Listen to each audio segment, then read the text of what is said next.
The story opens with a boy named Cameron, or Cam for short, sitting beside his father and watching a game of American football. On the screen, the man they both idolize is playing the game of his life. His name is Isaiah White, a legendary quarterback for the San Antonio Saviors, and he is dragging his entire team toward victory almost by himself. Then in the final seconds, with the win practically in his hands, Isaiah takes a horrific hit to the leg. The injury is brutal, and he has to be carried off the field on a stretcher. Cam's father watches all of this and tells his son that what he just saw is the meaning of true sacrifice. He says a real man is never afraid to give himself up for something bigger than he is. That one line lodges itself in Cam's head, and it never leaves. Years pass. Cam grows into a young quarterback with serious talent, the kind that makes scouts sit up and start making phone calls. He has a mother who supports him completely, a loyal best friend, and a girlfriend who never leaves his side. Everything looks perfect. Then one night, while he is alone on the field, Cam is attacked out of nowhere by a stranger. The beating is savage. He suffers a severe head injury, and for a while it looks like his career is finished before it ever really starts. Cam's agent, Tom, holds a press conference and assures the world that Cam is fine and that everything is under control.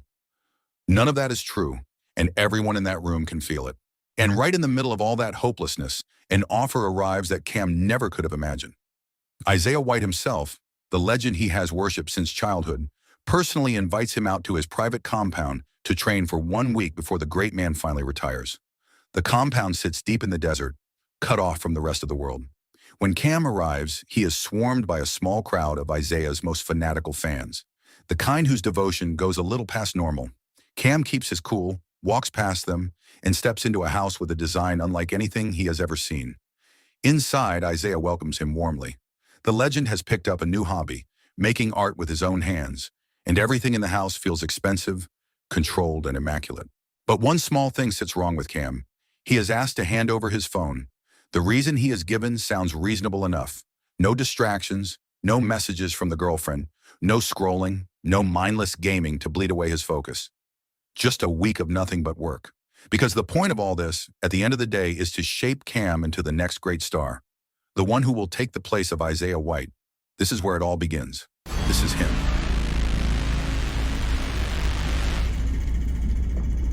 Day 1 of training goes beautifully.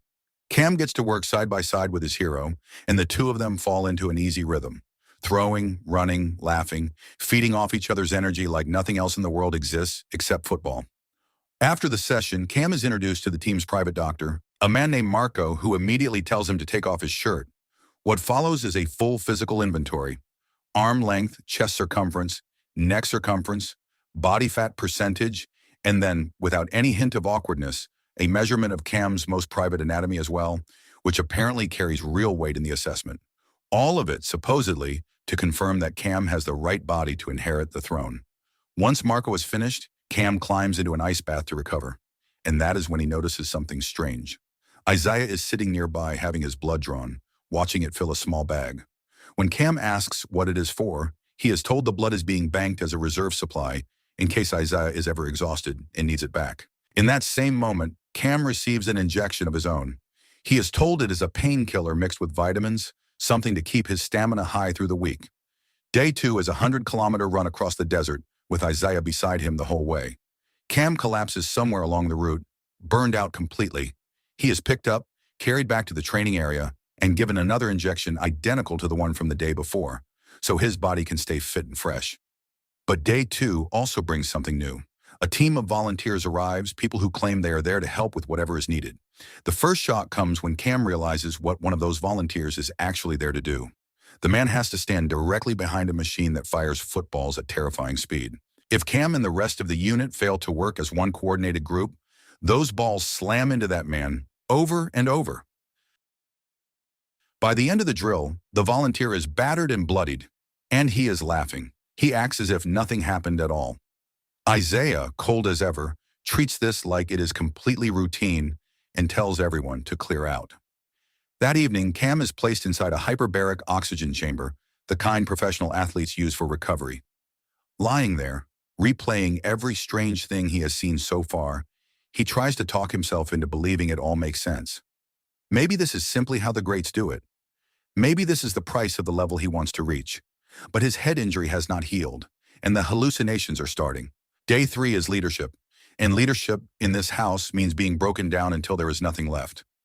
Cam is pushed so hard that the stitches in his head nearly tear open, and he ends up vomiting blood onto the grass. When it looks like he is about to quit, Isaiah leans in with words of encouragement, telling him a leader has to be the man who refuses to fall, because the whole team feeds off that refusal. Then Isaiah changes tactics. He humiliates Cam. He degrades him down to the bone, deliberately, until something snaps. And the moment Cam's fury takes over and his control slips, the adrenaline hits, and he explodes forward and drives straight through the man in front of him. The collision is violent. Cam's opponent goes into convulsions and ends up in critical condition. And Isaiah unbelievably celebrates. He is proud. He calls it progress. Later, Cam is in the sauna trying to relax when a woman and 2 young men appear inside the room, and there is no explanation for how or when they got in. The woman attacks and Cam very nearly dies. He fights back on pure instinct and gets his hands around her throat.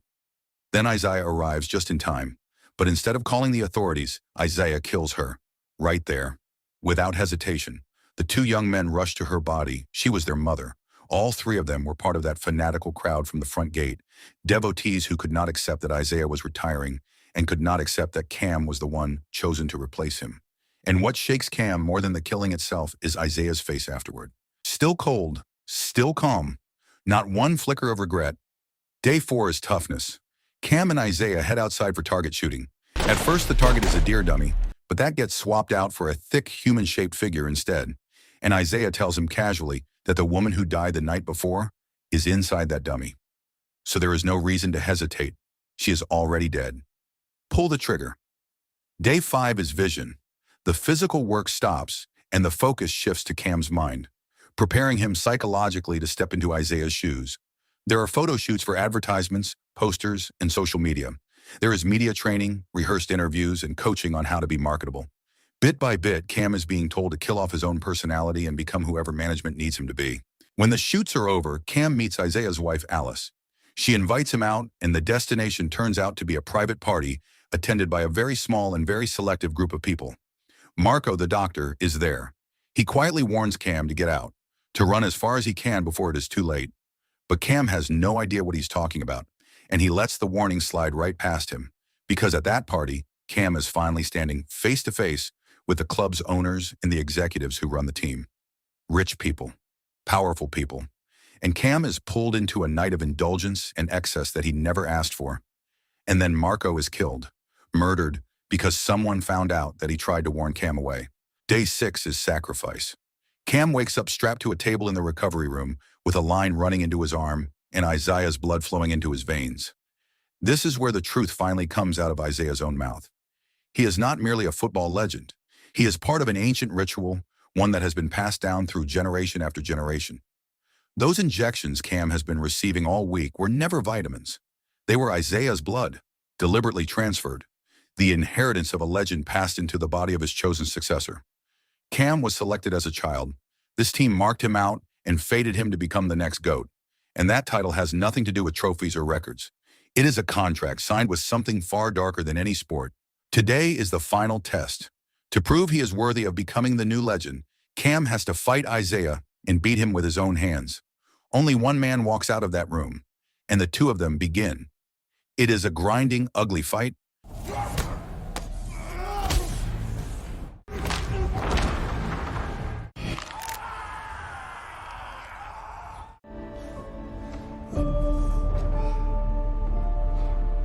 But Cam finally puts Isaiah down.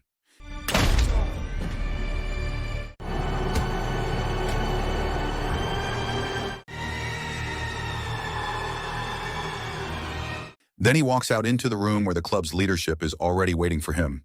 Because as Cam now understands, this was never really a sports organization. It is a cult, and it has been running quietly for a very long time. For the last piece of the ritual, Cam has to sign the contract and formally take his place inside the machine. He stares down at the paper, and he thinks about his father, and about sacrifice, and about what a real man gives up for something bigger than himself. And with whatever sanity he has left, Cam realizes that this is not what his father meant. Not this. Never this. So he picks up an axe lying nearby, and he goes to work. The ritual dissolves into chaos as Cam swings through the room, cutting down everyone in it. Most of them are old men who have never thrown a punch in their lives, so it is not much of a fight. He puts them all down until only one person is left standing, Tom, his own agent. Cam leaves Tom alive, but not out of mercy. He leaves him as an offering, a gift for the devil these men have been worshiping for decades. And that is the end of the cult. So the moral of the story is never accept a free one-week training camp if the first thing they ask for is your phone, and the second thing they measure is everything.